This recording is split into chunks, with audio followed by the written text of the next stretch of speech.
Hi everybody. You will know that for some of your assessments you are going to have to be doing quite a bit of reflective writing, and I just wanted to take you through this article here, which I'll put the link up for you as well, but it's really good for explaining about how to do reflective writing, because I know it's not a common thing to have to do in academic writing. Well, sort of, sometimes it is, but often you have to write essays and argue a point and all that sort of stuff, and you use other people's resources and references and all that sort of thing is more sort of typical academic writing. But reflective writing is quite different, and you have to do a lot of it in this subject. So I thought I would just take you through this article, which I think will help you write reflectively.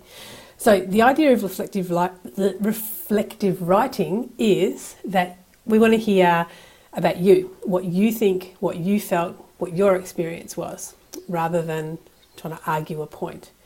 So the language you need to use for this is quite different to the language you need to use for more sort of scholarly academic writing.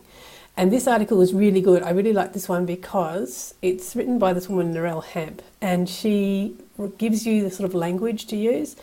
So I'd love you to read all of this article, but I'm just going to scroll down to this bottom bit, because this is the sort of bit that I find most useful.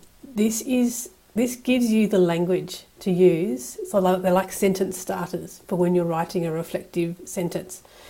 So the way you'd read this is, for me, the most, and then choose your word, relevant issue was, or for me, the most meaningful experience happened when.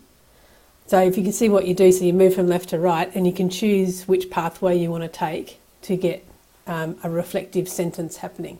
So if you have got this at the beginning of your sentence, then inevitably you're going to be writing reflectively, because this is giving you the focus of your sentence. So another example here is, I have improved my ability to, or I have developed my understanding of. And then you finish the sentence with what relates to you in terms of you reflecting back on the professional development activity that you'll be doing. There's more and more here. This knowledge, pardon me, this knowledge will be important because, or this understanding is essential to me in the workplace because.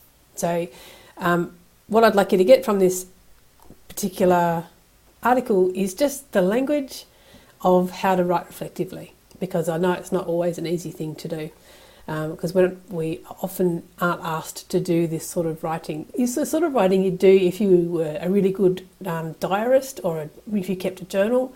These are the sort of sentences that you'd be used to writing. But if you're not very experienced in that, then I hope that this article will help you find the language to use to be able to write reflectively.